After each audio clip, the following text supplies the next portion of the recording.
igitondo cyiza abakunzi b'ijwi rya bose media tariki 11 ukwezi kwa 9 2025 mwese rero mwakoze subscribe reka mbifurize kugubwa neza kugira impagarike n'ubugingo aho muherereye hose n'amakuru ya update amakuru agezweho ari kuvugwa hirya no hino muri Eastern Congo. Ibintu ni ibintu ni ukuvuga ngo ibi bitero byo mu mujyi wa Goma bya hato na hato, ibitero bya Wazalendo ngo baje baturutse za Mujoga, baturutse Mutaho, baturutse Kanzana, baturutse za Muja, baturutse za Rusayu. Ubu ngubu iherezo ry'aba Wazalendo ryamaze kuba rigerwaho ahangaha mu nkengero z'umujyi wa Goma. Uti biteye gute? Ni nyuma yuko mu ijoro ryo kuwa kabiri harashwe cyangwa se ni kwa kabiri harashwe abantu batanu barashwe bigenze bite. Ni ukuvuga ngo AFC M23 nyuma yuko uyu mujyi wari umaze iminsi ugabwaho ibitero bigiye bitandukanye bituruka mu Kirunga, yewe tukavuga ngo ikindi gitero kuri 23 Igoma, ikindi gitero kuri Kinanguvu Igoma, M23 yatanze icyo bita ritumatumu y'ibyumweru bigera kuri bitatu nta muturage ukosinga muri izi eneo z'Ikirunga. Ni ukuvuga ngo Mujoga, Mutaho, Muja n'ahangaha za Majagi. Amakuru akavuga ko ngo batanze amatangazo banakoresha inama n'abaturage bababwira ko nyuma yuko abamama bajya kwiteza inda iyo ruguru mu Kirunga ku bagabo babo ba FDLR, nyuma yuko abantu ngo bajya guhinga cyangwa bakajya kugira gute bitwaje amayoga n'amafu y'ubugari cyangwa n'amabakure y'ibiryo bashyiriye abagabo babo ba Wazalendo mu Kirunga. Aya makuru munyemerere tuyubakire kuri iyi nkuru iri kuvugwa ahangaha mu Kirunga cya Nyiragongo. Ni ukuvuga rero nyuma yuko ibitero biri similitane bimaze kuba nka bitanu, M23 yafataga Goma, yamara gufata Goma aba bantu rero bakipenyepenyeza bakihisha bakajya aho ngaho mu Kirunga hejuru bakajya kwitsimba, bwamara kwira bakaza bagafata ibyo kurya, bakaza bakiba amahene, bakaza n'ubundi abaturage bakabashyiraho ibiryo. Murabizi ko hari abaherutse kurasirwayo bavuye gusarura ibirayi bya FDLR, imifuka y'ibirayi bararaswa.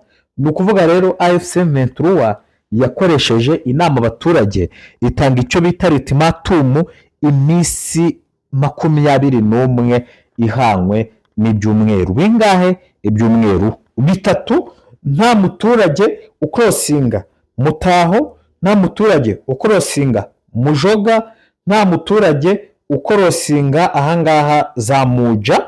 Ni ukuvuga ngo uko igitero cyazaga twarariraga tukavuga ati se M23 nta kuntu yakora umukandara uri hagati y'abaturage n'Ikirunga. Ni ukuvuga ngo Ikirunga n'abaturage M23 ikagira gute ikajyamo hagati y'iki. Ni ukuvuga ngo ikajya imbere y'abaturage ariko ikaba iri inyuma y'Ikirunga. Ibyo ngibyo rero irabikora ariko ibona ntibiri gutanga umusaruro.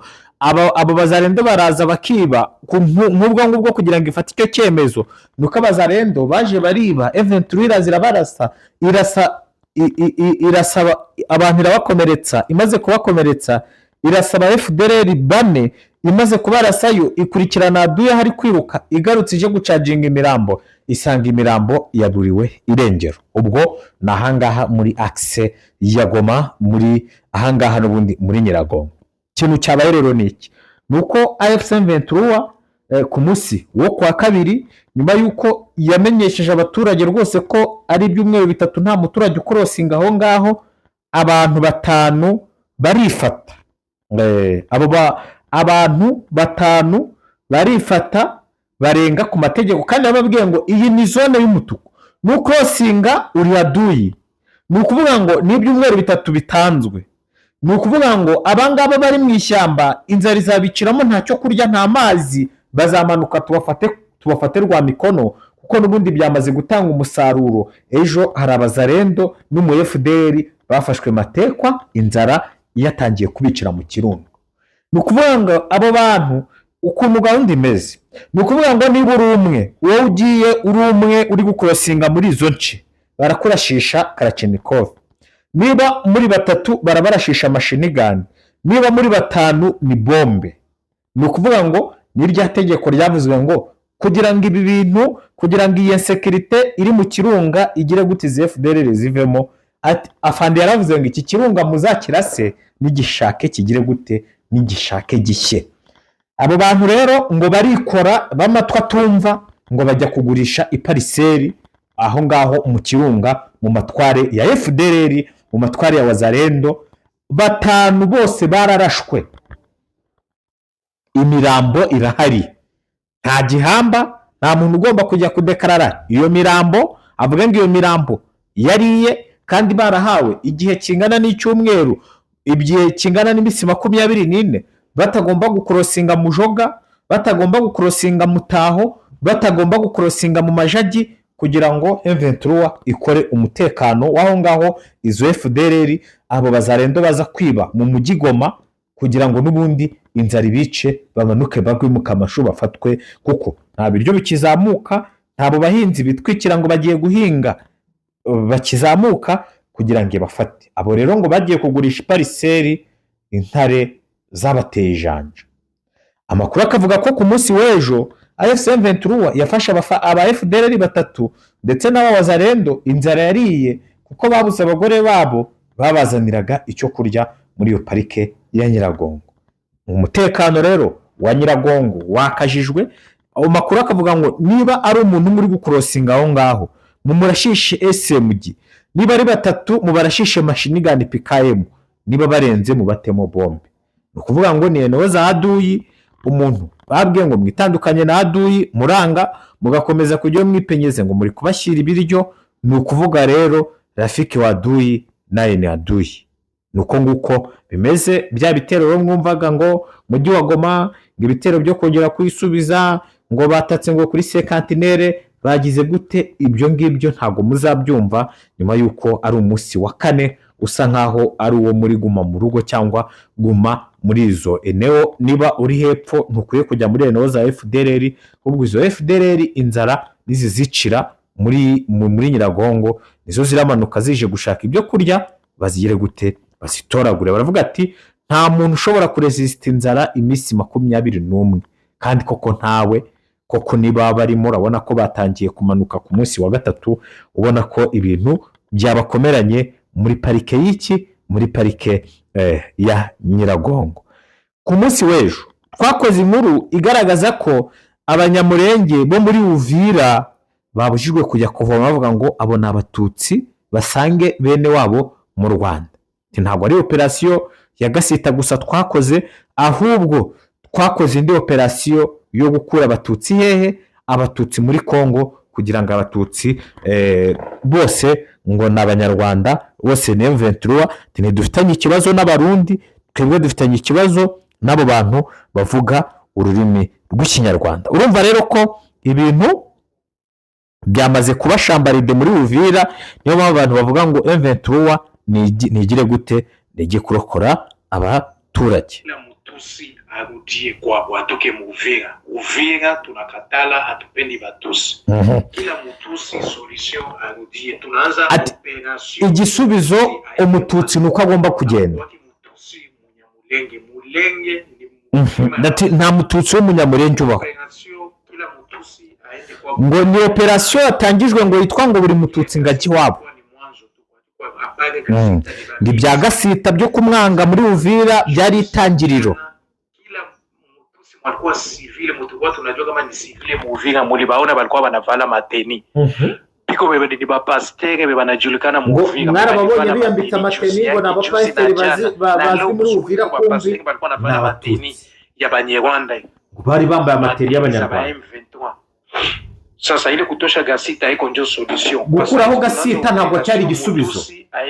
Igisubizo nuko buri mututsi agomba kujya iwabo. Munakumbuka tulifanyaka mu 1996. Iyo operation murazi ko twayikoze 1996 wakati mwami yetu Lenge angali mzima mzee Lenge. Ile operation ilipitikwa mu Uvira. Tunapatia batusi bote biko mu Uvira, tunabapatia délai ya 10 jours. Abatutsi ngo bari muri Uvira bahawe iminsi 10 kugira ngo babe bavuyemo bagiye. Après 10 jours ngo nyuma y'iminsi 10 ntibazagire ngo ntibababwire. Ni jenoside iri kuba muri Sud Kivu. Tunabapatia délai ya 10 jours. Jenoside iri kuba muri Sud Kivu. Atupende mukesema tulibafukuza kwa ditu. Ntabwo dukeneye muvuge ngo twarabirukanye iki. Niba ufite inzu yawe yishyire mu modoka uyijyane mu Rwanda. Niba kuko aba bantu babujijwe kujya kuvoma, babujijwe kujya kuri wese, urabona ko ibintu bimeze nabi Sud Kivu. Niyo mpamvu tuvuga ngo intare za Sarambwe muze murokora abantu Uvira. Ukwe Tanzania, ukwe Chinois, ukwe Burundi, apana ba Burundi bandugu yetu. Abarundi bo ni bene wacu nta kibazo dufitanye. Muhutu niba uri umurundi w'umuhutu wewe no wicari Uvira ni wanyu. Rudia Bujumbura. Tangu leo tunalancer operation ya batusi mu Uvira. Ubu dutangiye operation y'abatutsi muri Uvira. Izi ni imvugo z'urwango. Babahaye iminsi 10, ati tubahaye iminsi 10 kujya basubira iwabo. Kuko mwebwe hari n'abazalendo ngo bemfiritiye n'abatutsi. Urumva ntago twakomeza.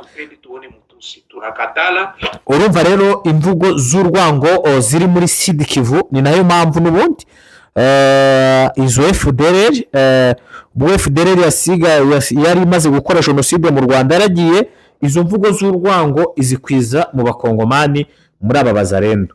Ngo abarundi bo ni bene wacu nta kibazo, atari kabo batutsi ntitubashaka basubira iwabo mu Rwanda, bababujije kuvoma. Ati niba n'inzu yawe uyifite uri umunyamurenge w'umututsi, kuko n'umunyamurenge w'umututsi ntabaho, bose nabaye infiltré, inzu ayipakira imodoka ayijyane mu Rwanda, ati kugira nyuma y'iminsi 10 ntibazagire ngo ntago twababwiye.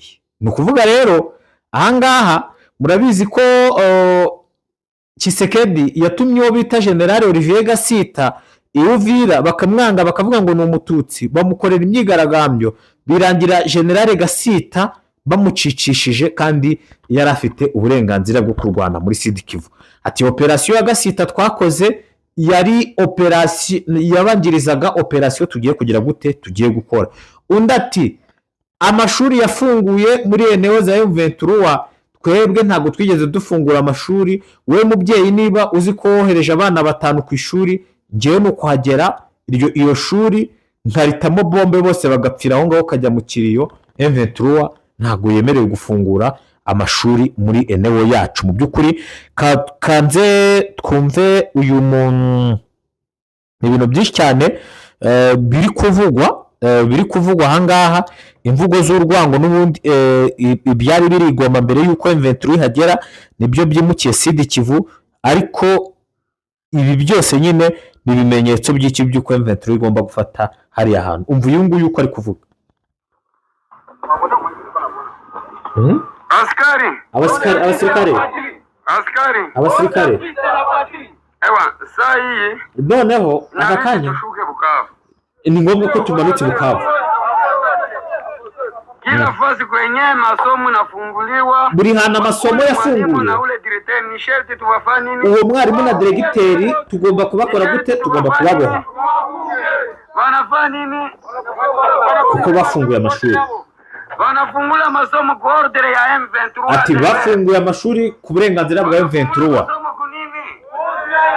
Izi zimeze nka za nterahamwe za kera kabisa, zimeze nka za nterahamwe za kera. Ati ngo ni ngombwa tumanuke Bukavu, abantu ntibambaye inkweto, abantu ku mugani ibibodaboda by'abasaziyeho, ngo ni lazima tushuke Bukavu, kila fasi kwa masomo inafungura masomo, warimu na directeur tubapige mu bombe. Aba bantu baba ari injeje ntibaba barize, hari ishuri bagezeho mu maîtresse babwira igifaransa, ati usitwambie français si atukusoma.